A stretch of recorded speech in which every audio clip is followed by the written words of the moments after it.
Welcome to news alerts.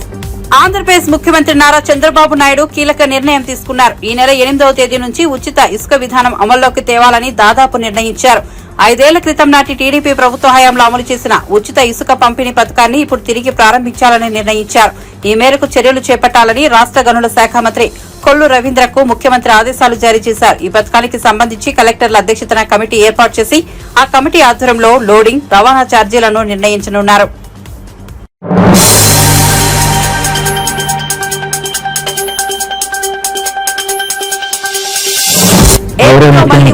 ఇసుక విధానం ప్రవేశపెట్టడం శుభ పరిణామం గనుల శాఖ మంత్రి కొల్లు రవీంద్ర అన్నారు. వైఎస్ఆర్సీపీ నేతలు పేర్కొన్నారు. ఆయన మీడియాతో మాట్లాడారు. వైఎస్ఆర్సీపీ అధికారంలో వచ్చినప్పుడు 9 నెలల పాటు లేదన్నారు. గౌరవ ముఖ్యమంత్రి వర్యులు నారా చంద్రబాబు నాయుడు గారు ఈరోజు ఫ్రీ శాండ్ ప్రతి ఒక్కరికి అందుబాటులో ఇవ్వాలని నిర్ణయం తీసుకోవడం జరిగింది. దానికి తగిన విధంగా గైడ్ లైన్స్ తయారు చేసుకోవడం, టోటల్ అవైలబిలిటీ రాబోయే 3 నెలల వరకు ఎందుకంటే వర్షాలు సీజన్ వస్తుంది కాబట్టి ఈ 3 నెలలకి మనం ముందు టోటల్ గైడ్ లైన్స్ కానీ టోటల్ దాన్ని ఎలా చేయాలనేది ఒక విధి విధానాలను కూడా తయారు చేసుకుని మనం చెప్పడం జరిగింది. ఇది నిజంగా ఒక శుభపరిణామం. ఆంధ్రప్రదేశ్ రాష్ట్రంలో ఇవాళ కన్స్ట్రక్షన్ యాక్టివిటీ గత 5 సంవత్సరాలు పూర్తిగా నిర్వీర్యం అయిపోయింది, భ్రష్టు పట్టిపోయింది. ఆదాయంగా అది పేదవాళ్ళని దోచుకున్నటువంటి రంగం ఏదైనా ఉందంటే ఈ శాండ్ వల్లే ఇది పెద్ద ఎత్తున జరిగింది. అలాంటి పరిస్థితులు మళ్ళీ రాకుండా ఉండాలి. ప్రతి ఒక్కరికి ఇన్కమ్ అవైలబిలిటీ కూడా ఎక్కడెక్కడ లేదు అనేది లేకుండా ప్రతి ఒక్కరికి అందించాలి. కన్స్ట్రక్షన్ యాక్టివిటీ నిరంతరాయంగా ఈ రాష్ట్రంలో జరగాలనేది మరి ముఖ్యమంత్రి గారి యొక్క ఆలోచన. దానికి తగిన విధంగా మరి కొన్ని గైడ్ లైన్స్ కూడా మాకు ఇవ్వడం జరిగింది. ఎందుకంటే అక్కడ రీచ్లో మేము ఉచితంగా వారికి కావాల్సినంత తీసుకుని వెళ్ళొచ్చు. కన్స్ట్రక్షన్ సరిపడా ఎక్స్కవేషన్ కానీ ఇవన్నీ కూడా డిస్ట్రిక్ట్ కలెక్టర్స్ మానిటర్ చేస్తారు. దానికి సంబంధించి జిల్లా అధికారులు దానికి ఎలా చేయాలి ఏంటనేది కూడా వాళ్ళు అక్కడ చూసుకుంటారు. ఎందుకంటే 5 సంవత్సరాలు చూసాం. 9 నెలల వరకు గవర్నమెంట్ వచ్చింది జూన్లో వస్తే 9 నెలల వరకు అంటే దాదాపు 3-4 నెలలు దాదాపు 5 నెలలు అసలు శాండ్ అవైలబిలిటీ లేకుండా చేశారు టోటల్. దానివల్ల చాలా మంది భవన నిర్మాణ కార్మికులు కానీ కన్స్ట్రక్షన్ యాక్టివిటీస్ కానీ టోటల్ ఆగిపోయింది. లక్షల మంది, కోట్ల మంది నష్టపోయారు, రోడ్లు పడిపోయారు. చివరికి ఏ పరిస్థితికి వచ్చారంటే యాచించే పరిస్థితికి తీసుకొచ్చింది ప్రభుత్వం గత 5 సంవత్సరాల్లో. మరి ఆ రోజున మేమందరం కూడా పెద్ద ఎత్తున ఉద్యమం చేశాం. 3 months కి సంబంధించి దాదాపు 1 కోటి టన్స్ కావాల్సి వస్తుంది, 1 కోటి టన్స్ కావాల్సి వస్తుంది. దానికి తగిన విధంగా మనం అవైలబిలిటీలో పెట్టాలనేది మేము లక్ష్యంగా పెట్టుకున్నాం. ఈ రోజు మళ్ళీ మనకి రీచెస్ అన్ని కూడా వస్తున్న కొన్ని పర్మిషన్స్ కూడా అయిపోయింది. లాస్ట్ గవర్నమెంట్ లో ఇష్టారాజ్యం అనమాట, పర్మిషన్స్ తో సంబంధం లేదు. మరి కేంద్రం నుంచి కూడా మనకి అనేక సార్లు ఎన్జిటి నుంచి కూడా మనకి నేషనల్ గ్రీన్ ట్రిబ్యునల్ నుంచి కూడా చాలా మంది దీని మీద కంప్లైంట్ వెళ్ళడం జరిగింది. చాలా రీచెస్ ఆగిపోయి ఈసీలు ఇవన్నీ కూడా లేనటువంటి క్లియరెన్స్ లేవు. ఇవన్నీ కూడా చాలా ఉన్నాయి, ఇష్యూస్ ఉన్నాయి. అవన్నీ కూడా కొద్దిగా స్టడీ చేయడం కోసం ఈ 10 రోజులు 15 రోజులు ఆలస్యమైంది. దీనికి మేము బాధపడతాము. ఇంకా ఇక్కడి నుంచి ఎట్టి పరిస్థితుల్లో కూడా శాండ్ లోటు అనేది లేకుండా చేయాలనేది మేము లక్ష్యంగా పెట్టుకున్నాం. రాష్ట్ర నలుమూలల్లో కూడా యాక్టివిటీ జరగాలి. దానికి తగిన విధంగా శాండ్ని పూర్తి స్థాయిలో అవైలబిలిటీలో పెట్టాలి. అట్లాగే దీన్ని నిరంతరం మానిటరింగ్, రేట్ల విషయంలో ఎక్కడన్నా ట్రాన్స్పోర్టేషన్ సంబంధించి ఎక్కువ చేసుకుని వీళ్ళు ఎవరైనా బ్లాక్ మార్కెట్ చేయాలని చూస్తే మరి తీవ్రమైనటువంటి చర్యలు ఉంటాయి. అట్లాగే అఫీషియల్ గా కొన్ని స్టాక్ పాయింట్స్ పెట్టారు, ఇంకా అన్అఫీషియల్ గా ఉన్నాయి. అది కూడా మేము మొత్తం టోటల్ హ్యాండ్ ఓవర్ చేసుకుని చెప్పి మరి ఆదేశించడం కూడా జరుగుతుంది. దీని మీద 2-3 రోజుల్లో ఒక క్లారిటీ ఇచ్చి డేట్ కూడా ప్రకటించడం. ఎందుకంటే ఎంత తొందరగా వీలైతే తొందరగా ఇవ్వాలని చెప్పి మేము ఆలోచన చేస్తాము. అన్ని కూడా ఎక్కడ ఇబ్బంది కాకుండా అన్ని కూడా సరి చూసుకుని పూర్తి స్థాయిలో ఉచిత శాండ్ ప్రతి ఒక్కరికి ప్రతిరోజు అందుబాటులో ఉండే విధంగా చేయాలనేది గౌరవ ముఖ్యమంత్రి నారా చంద్రబాబు నాయుడు గారి యొక్క ఆలోచన. దాన్ని పూర్తి స్థాయిలో అమలు చేయడానికి అన్ని చర్యలు కూడా తీసుకుంటాము.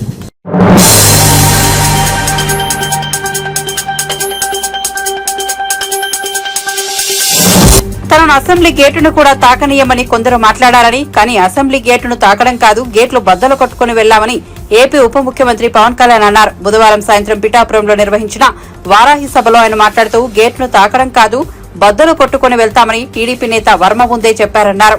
అదే నిజమైందన్నారు. నోరు మంచిదైతే ఊరు మంచిదవుతుందన్నారు. తాను పిఠాపురం వాస్తవుడని ఉప ముఖ్యమంత్రి అన్నారు. ఈ ప్రాంతంలో 3 ఎకరాలు కొనుగోలు చేసి రిజిస్ట్రేషన్ చేయించుకున్నారని చెప్పారు. విజయవాడ అమ్మాయి అదృశ్యం కేసును 9 రోజుల్లో ఛేదించామన్నారు. 9 నెలల్లో దొరకని బిడ్డను 9 రోజుల్లో గుర్తించామన్నారు. నాయకులు బయటకు వచ్చారు. కేంద్రం మనకు అండగా ఉండి మనం ఎంకెంత బాగా పనిచేయాలని చెప్పి భారతీయ జనతా నాయకులు అందరం కలిపి ఈ రోజు వచ్చే 164 స్థానాల్ని బలంగా గెలుచుకొని ఒకటే అన్నారు కదా మనల్ని, నువ్వు అసెంబ్లీలోకి ఎలా అడుగు పెడతావో మేము చూస్తాం.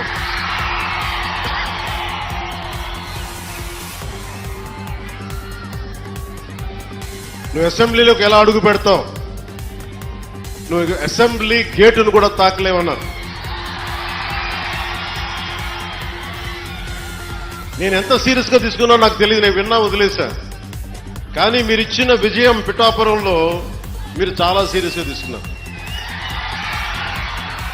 మా వర్మ గారు చెప్పారు, గేటు నెట్టుకొని రావడం కాదు, బద్దలు కొట్టుకొని వస్తాడు పవన్ కళ్యాణ్. మా వర్మ గారు చెప్పిన ఆ వ్యాఖ్యలే, ఆ ప్రొఫెసీయే నిజమైంది ఈరోజు. మరి నాకు ఇంత ఘన విజయం ఇచ్చిన మీకు నేను ఎంత రుణగ్రస్తుని. కన్నీరు తొడవలేని అధికారం ఎందుకు, నేను ఎప్పుడు చెప్తా ఉన్నా. నేను మీకు కష్టమైన క్లిష్టమైన పంచాయతీరాజ్ శాఖనే తీసుకున్నాను. చాలా మంది అడిగారు హోంశాఖ తీసుకోండి, లేదంటే ఫైనాన్స్ తీసుకోండి, లేదంటే రెవెన్యూ, ఇట్లాంటివన్నీ మాట్లాడుతున్నా. నాకేమొద్దు. ఈ రోడ్డు గ్రామ స్వరాజ్యం కోసం బాపూజీ కలలు కన్నారు. ఆ కలలు నెరవేర్చడం కోసం నేను పంచాయతీరాజ్ శాఖ తీసుకున్నాను. నేను ఒకటే చెప్పాను అధికార యంత్రాంగానికి అందరికీ మొట్టమొదటి మీటింగ్లో, నాకు లంచాలు అవసరం లేదు, మిమ్మల్ని ఎవరిని డబ్బులు అడగను. నేను ఈ కాంట్రాక్ట్ ఎవరికి ఇస్తున్నారని అడగను. కానీ నేను అడిగేదల్లా ఇచ్చిన కాంట్రాక్టర్ సవ్యంగా పనిచేస్తాడా లేదా, అదొకటి అడుగుతాను. అలాగే ముందస్తుగా చెప్పిన మీటింగ్లో, రివ్యూ మీటింగ్లో ఒకటే అడిగా, నేను ఇప్పుడు దాకా నా జీవితంలో నేను సంపాదించిన డబ్బు అకౌంట్లో కూడా ఎప్పుడు చూడడం. ఖర్చు అయితే ఖర్చు అయింది, ట్యాక్స్ వచ్చే డబ్బులు వచ్చినాయి, ట్యాక్స్ కట్టే ఇంతే పెట్టుకున్నా. కానీ ప్రజల డబ్బు వచ్చేటప్పటికి, మీ డబ్బు అనేటప్పటికీ ఎంత ఒళ్ళు ఉంచి పనిచేశానంటే, ఎంత ఒళ్ళు ఉంచి పనిచేస్తున్నాను. ప్రతి రూపాయికి లెక్క అడుగుతున్నా, ప్రతి రూపాయికి.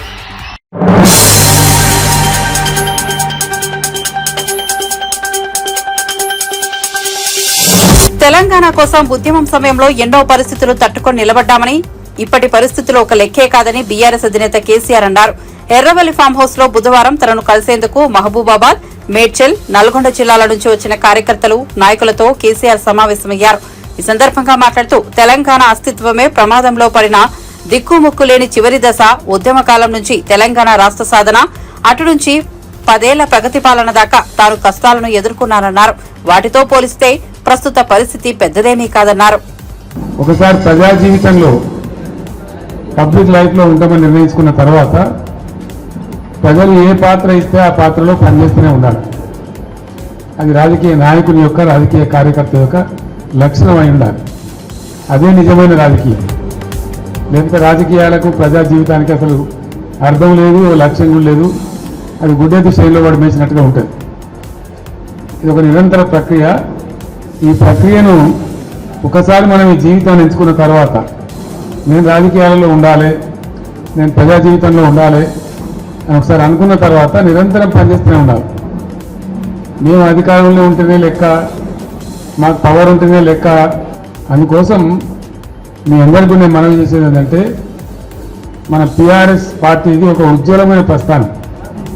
మనది విజయగాథ, అపజయగాథ కాదు. ఇవ్వనున్నదండి 2000 సంవత్సరంలో తెలంగాణకు మర్చిపోయినాం కదా మనం అందరం కూడా. ఎక్కడ తెలంగాణ, ఏం తెలంగాణ నమ్మే అన్నారు చాలా మంది. తెలంగాణ పోదాం రాదంటే క్యా దుకాణంలాగా సాబ్ అని మాట్లాడింది. అంత దారుణంగా మర్చిపోయింది. కంప్లీట్ బానిసలం అయిపోయినాం కదా ఆ రోజు. మన భాషను మాట్లాడడానికే భయపడ్డ రోజులు అది. మన సొంత మాతృభాషను బషీర్బాగ్లో కాల్చివేయటం, ఇవన్నీ జరిగిపోయిన తర్వాత ఒక దశలో ఇంకా లాభం లేదని ఒక పిడికెడు మందితోని ఆనాడు చంద్రబాబు నాయుడు ప్రభుత్వం ఉంది రాష్ట్రంలో. అతని చేతిలో 29 మంది ఎంపీలు, 185 ఎమ్మెల్యేలతో గెలిచిండు, 20 ఏళ్ళు రాజ్యంలో ఉంటా అంటాడు. పేపర్లు మీడియా అంతా ఆయన చేతుల, సినిమా పరిశ్రమ వాళ్ళ చేతుల, మొత్తం పరిశ్రమలు వాళ్ళ చేతుల. వాళ్ళు గీసిందే గీత, వాళ్ళు రాసిందే రాత. ఆనాడు నేను తెలంగాణ రాజకీయం మొదలుపెట్టిన. ఎంత ధైర్యం కావాలా? చిన్న విషయమేనా? ఆ రోజు మొదలుపెట్టి కొట్లాడితే అద్భుతమైన విజయాన్ని సాధించి మనం తెలంగాణ సాధించుకున్నాం. తదనంతరం 10 years కూడా ఉజ్వలమైన పరిపాలన చేసినాం మనం. ఈ ఒక్కరిని వదిలిపెట్టలే. సరే, ఓట్లు వచ్చుడు రాకపోవడం పక్కన పెట్టండి. ఓట్లు మనకు మొత్తమే రాలేదని కాదు, మనం 39 ఎమ్మెల్యేలు గెలిచినాం. తర్వాత 1.8% మనకు ఓటమి వచ్చింది.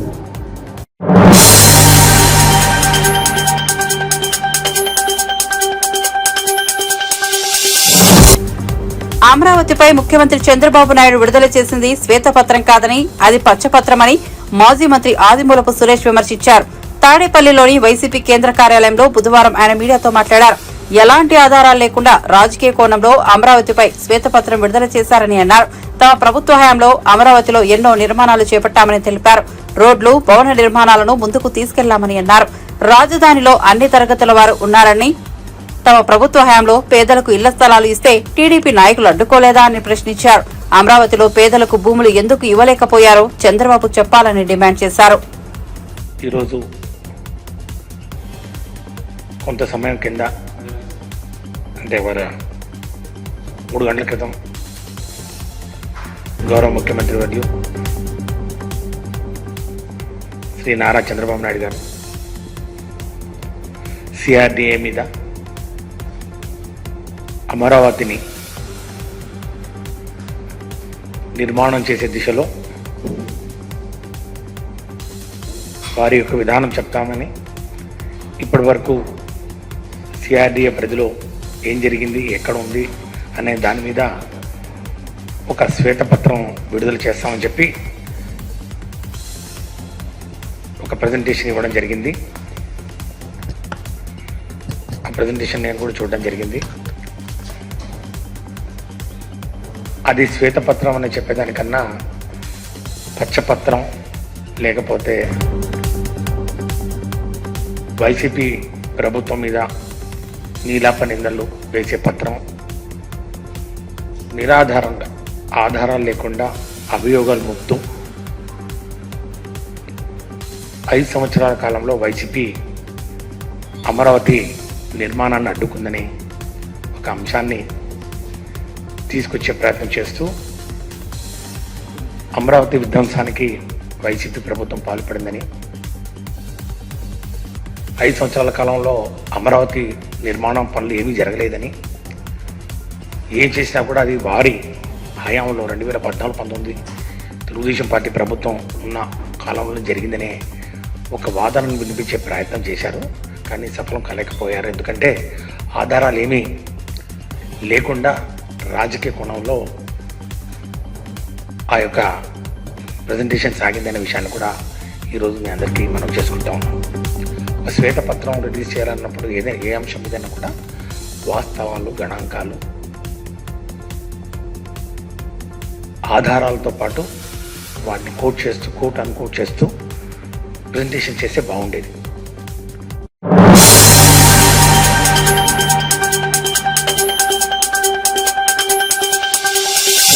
ప్రభుత్వం ఇచ్చిన హామీ మేరకు గడువులోగానే రైతు రుణమాఫీ చేసి తీరుతామని ఉప ముఖ్యమంత్రి బట్టి విక్రమార్క పునరుద్ఘాటించారు.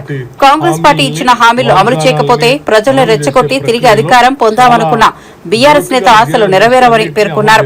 4 గోడల మధ్య కాకుండా ప్రజలతో చర్చించి రైతు భరోసాపై నిర్ణయం తీసుకుంటామని ప్రకటించారు. త్వరలో జాబ్ క్యాలెండర్ విడుదల చేస్తామన్నారు.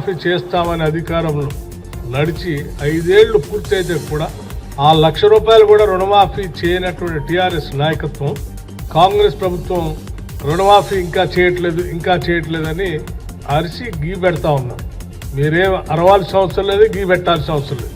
కాంగ్రెస్ పార్టీ ప్రభుత్వం ప్రజలకి మేము ఇచ్చినటువంటి వాగ్దానాన్ని తూచా తప్పకుండా అమలు చేయాలనేటువంటి అంకిత భావంతో మేము ఉన్నాం.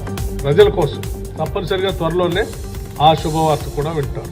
అలాగే రైతు భరోసా సంబంధించి కూడా మేము రైతు బంధు నుంచి రైతు భరోసా చేసే ప్రక్రియలో ఇచ్చే రైతు భరోసా మొత్తం కూడా పూర్తి స్థాయిలో వ్యవసాయాన్ని అభివృద్ధి చేయడం కోసం రైతాంగ సోదరులకి అందించాలనేటువంటి పట్టుదలతో ఉన్నాం. రైతు భరోసా సంబంధించి రాష్ట్ర ప్రభుత్వం మీరు చూసుంటారు, ఒక సబ్ కమిటీ కూడా నియమించింది విధి విధానాలు నిర్మించడం. సో విధి విధానాలు నిర్ణయించేటప్పుడు మేము సొంతగా నిర్ణయాలు చేయదలుచుకోలేదు. ప్రజల డబ్బు ఇచ్చేది ప్రజలకి, రైతులు.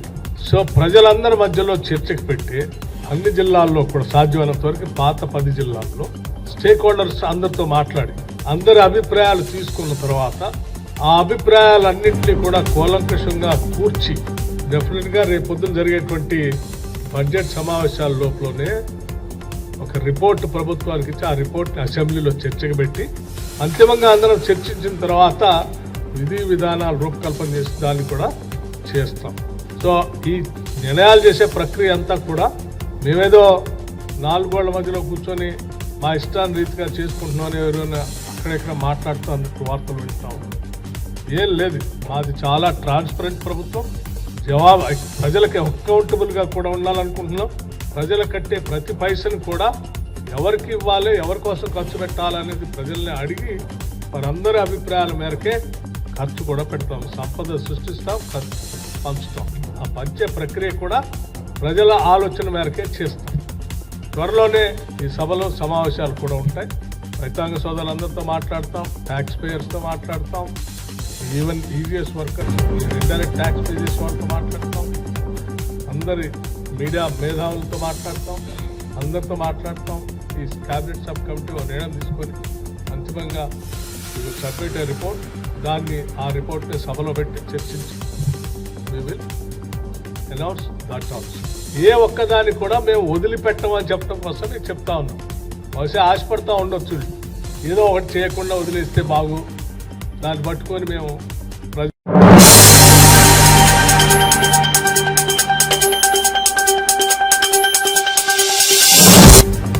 గత ప్రభుత్వంలో టూరిజం శాఖలో దుర్మార్గాలు జరిగాయని పర్యాటక శాఖ మంత్రి కందుల దుర్గేష్ ఆరోపించారు. గత ప్రభుత్వానికి టూరిజం శాఖ అధికారులు అనుకూలంగా వ్యవహరించి భారీగా అవినీతికి పాల్పడ్డారని విమర్శించారు. తూర్పుగోదావరి జిల్లాలో కందుల దుర్గేష్ బుధవారం మీడియాతో మాట్లాడుతూ పులివెందులలో పర్యాటకం పేరుతో దోచుకున్నారని ఆరోపించారు. సందర్భంలో వారి జయంతిని వర్ధంతిని కూడా ప్రతి సంవత్సరం క్రమం తప్పకుండా నిర్వహిస్తున్నటువంటి కొండలరావు గారిని ప్రత్యేకంగా అభినందిస్తూ, అదేవిధంగా ఇక్కడ పార్టీలకు అతీతంగా అన్ని పార్టీల వారు ఈ గోదావరి బిడ్డలుగా ఈ గోదావరి సంస్కృతిని ప్రతిబింబించే విధంగా అందరూ నాయకులు కూడా ఒక వేదిక మీదకి వచ్చి ఈ కార్యక్రమంలో పాల్పంచుకుంటున్నాం. ఎక్కడైతే పర్యాటక అభివృద్ధి జరగాలని మనం కోరుకుంటున్నామో, ఏవైతే సందర్శకులను ఎక్కువగా ఆకర్షించేటువంటి ప్రాంతాలు ఉన్నాయో ఆ ప్రాంతాలను అభివృద్ధి చేయాలని ఈ ప్రభుత్వం కృతనిశ్చయంతో ఉంది. ముఖ్యమంత్రి గారు కానీ ఉప ముఖ్యమంత్రి గారు కానీ. అయితే ఇవాళ మనం చూసాం గత ప్రభుత్వంలో ఎంత దుర్మార్గం జరిగిందో. ఇవాళ తాజాగా వెలుగులోకి వచ్చినటువంటి మరో అంశం, అక్కడ పులివెందుల్లో 4 స్టార్ హోటల్ కడతాం, అది టూరిజం తరఫున చేయాలనేటువంటి ఆలోచన చేసి 12 కోట్ల పైచిలకు దాన్ని కొని దాన్ని అభివృద్ధి చేయడానికి 27 కోట్ల రూపాయలు వెచ్చించి దానికి ఆ రోజున ఉన్నటువంటి పర్యాటక అభివృద్ధి సంస్థ ఏదైతే ఉందో దాని చైర్మన్ గారు కానీ అక్కడ ఉన్నటువంటి వారు కానీ ఇచ్చినటువంటి శాంక్షన్లు ఏవైతే ఉన్నాయో ఇవి దారుణమైన అంశాలు. పులివెందులు ఎవరు వెళ్తారండి? పులివెందులు వెళ్ళి అక్కడ సందర్శకులు వెళ్ళేటువంటి ప్రాంతం అది. తిరుపతిలో డెవలప్ చేయండి, అర్థం ఉంది. వైజాగ్లో డెవలప్ చేయండి, అర్థం ఉంది. రాజమండ్రిలో చేయండి, విజయవాడలో చేయండి, ఇంకా అనేక ప్రాంతాలు సుందరమైన ప్రాంతాలు ఉన్నాయి. అక్కడికి మనం 4 స్టార్ ఫెసిలిటీ తోటి సందర్శకులను ఆకర్షించడానికి పెట్టాలి. కానీ పులివెందులు లాంటి ప్రాంతంలో అక్కడ ఉన్నటువంటి తమ సొంత మనుషులకి పూర్తి స్థాయిలో లాభం చేకూర్చడానికి ఆనాటి ప్రభుత్వం చేసిన పని ఏంటంటే, అక్కడ ఖాళీగా ఉన్నటువంటి ఒక స్థలాన్ని, ఖాళీగా ఉన్నటువంటి ఒక బిల్డింగ్ని 4 స్టార్ హోటల్గా రూపొందించడానికి, దాన్ని పర్యాటక అభివృద్ధి కేంద్రం తరఫున దాన్ని కేటాయించడం అనేటువంటిది తీవ్రంగా తప్పు పట్టాల్సినటువంటి అంశం. ఈ విషయంలో నేను చెప్తున్నాను, ఏదైతే పర్యాటక శాఖ ఉందో దాంట్లో కూడా ప్రక్షాళన చాలా అవసరం.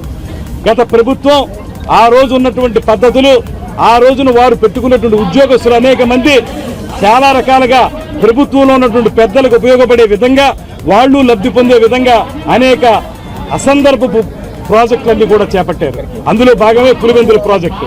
మేము ఒకటే మనవి చేస్తున్నాం ముఖ్యమంత్రి గారికి, ఉప ముఖ్యమంత్రి గారికి, మొత్తం మనం పర్యాటక శాఖను ప్రక్షాళన చేయాల్సిన అవసరం ఉంది. అనేక మంది దొంగలు ఉన్నారు అందులో. వాళ్ళందరూ గత ప్రభుత్వం తాలూకు మైండ్ సెట్ తోనే నడుస్తున్నారు. వాళ్ళందరినీ ప్రక్షాళన చేసి సరికొత్త టీముతోటి ఆంధ్రప్రదేశ్ రాష్ట్ర పర్యాటక అభివృద్ధి జరగాలనే విషయంలో మేము కృతనిశ్చయంతో ఉన్నాం ఉన్నటువంటి మాట తెలియజేస్తాం.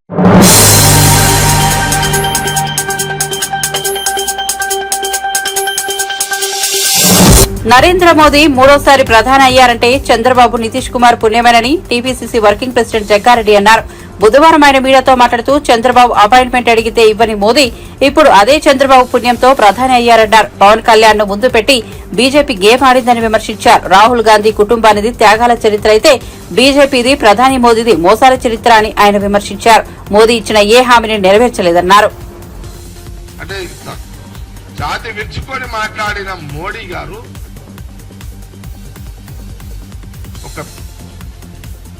ఆ గాంభీర్యాన్ని ఎక్కడ పోయింది? ప్రధానమంత్రి ప్రమాణ స్వీకారం చేసే టైంలో ఆ గాంభీర్యం లేదు, ఆ ఉత్సాహం లేదు, ఆ సంతోషం లేదు, ఆ ఆనందం లేదు మోడీ గారికి.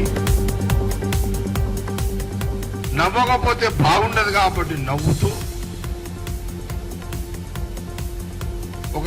అటు చంద్రబాబు నాయుడు గారు నితీష్ కుమార్ గారిని యొక్క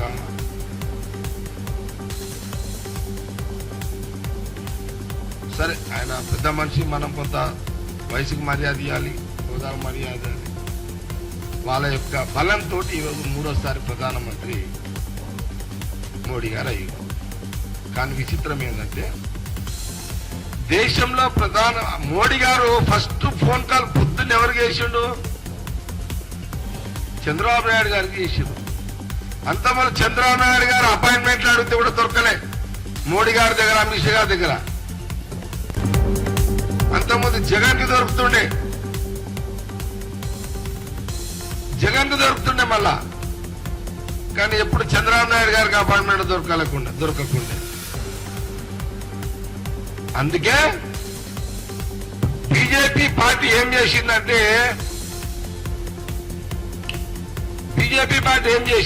తెలివిగా ఏ టైం ఎట్లా వస్తుందో అని ప్రధానమంత్రి మోడీ గారు, అమిత్ షా గారు గమనించి ఆంధ్రప్రదేశ్ లో ఇక వైఎస్ఆర్ వచ్చేటట్టు లేదు కాబట్టి బిఫోర్ ఒకవేళ వైఎస్ఆర్ వచ్చినా బీజేపీకి అయినా సేఫ్ గేమ్లు ఏం ఆడారంటే లాస్ట్ కొన్ని నెలల ముందు 2-3 నెలల ముందు పవన్ కళ్యాణ్ తోటి టీడీపీ అనుసంధానాన్ని రహస్యంగా ఏర్పాటు చేసుకుని సమయం సందర్భం చూసి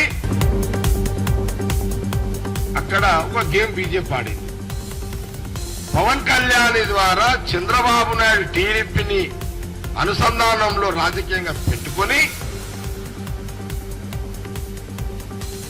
ఆ సేఫ్ గేమ్ అంటే వాళ్ళకి తెలుసు ముందే కాంగ్రెస్ రాబోతుంది దేశంలో అని వాళ్ళకి గ్రహించరు. అందుకే ఆంధ్రప్రదేశ్ ని సేఫ్ గేమ్ కింద పవన్ కళ్యాణ్ ద్వారా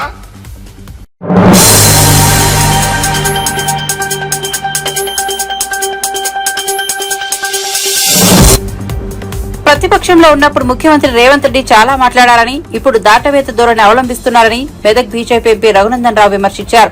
బుధవారం ఆయన హైదరాబాద్ లో మీడియాతో మాట్లాడుతూ 2 లక్షల రుణమాఫీ చేస్తామని అసెంబ్లీ ఎన్నికల సమయంలో చెప్పారని గుర్తు చేశారు. డిసెంబర్ 9వ తేదీనే రుణమాఫీ చేస్తామని ఆ రోజు చెప్పారని, కానీ అది అయిపోయిందన్నారు. ఆ తర్వాత ఆగస్టు 15 అన్నారని, ఇప్పుడేమో కమిటీ వేసి ఎవరికి ఇవ్వాలో ఎవరికి ఇవ్వకూడదో పరిశీలిస్తామని చెబుతున్నారని మండిపడ్డారు. భూమి ఉన్న ప్రతి రైతుకు రుణమాఫీ చేయాలన్నారు. అధికారం కోసం మోసపూరిత హామీలు ఇచ్చారని ధ్వజమెత్తారు.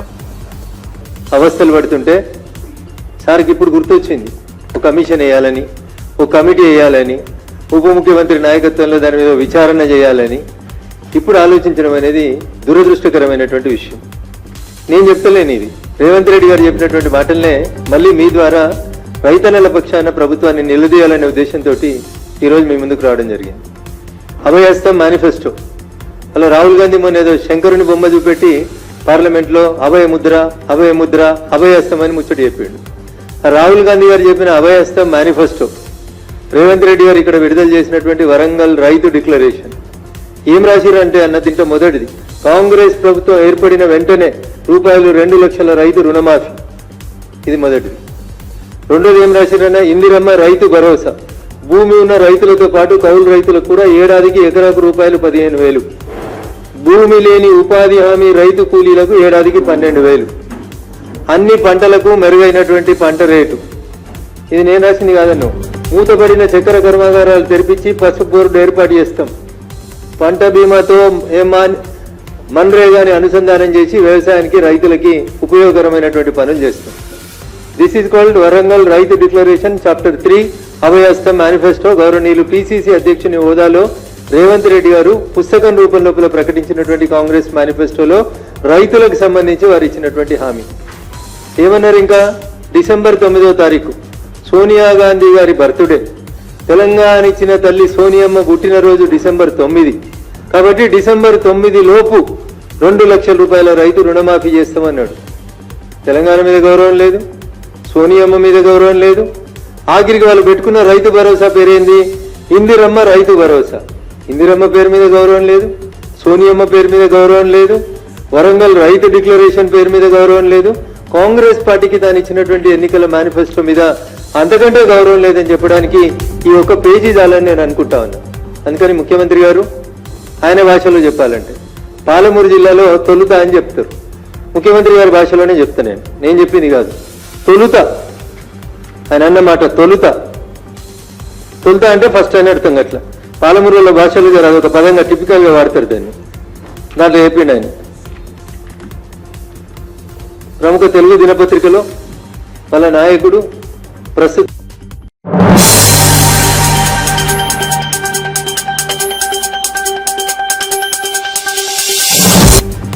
కాంగ్రెస్ లో చేరికల పర్వం కొనసాగుతోంది. కారు దిగుతున్న పలువురు నేతలు హస్తం కూటికి ఒక్కొక్కరుగా చేరుతున్నారు.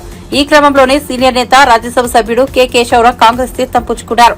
ఢిల్లీలోని సీఎం రేవంత్ సమక్షంలో కండువా కప్పి ఏఐసీసీ ప్రెసిడెంట్ ఖర్గే పార్టీలోకి కేకేను ఆహ్వానించారు. కాంగ్రెస్ అగ్రనేత రాహుల్ గాంధీ, పార్టీ ప్రధాన కార్యదర్శి కేసీ వేణుగోపాల్, రాష్ట్ర వ్యవహారాల ఇన్ఛార్జ్ దీపాదాస్ మున్షి, తెలంగాణ సీఎం రేవంత్ రెడ్డి ఈ కార్యక్రమంలో పాల్గొన్నారు. కేకే కుమార్తె హైదరాబాద్ మేయర్ విజయలక్ష్మి గతంలో ముఖ్యమంత్రి రేవంత్ రెడ్డి సమక్షంలో కాంగ్రెస్ లో చేరిన విషయం తెలిసిందే.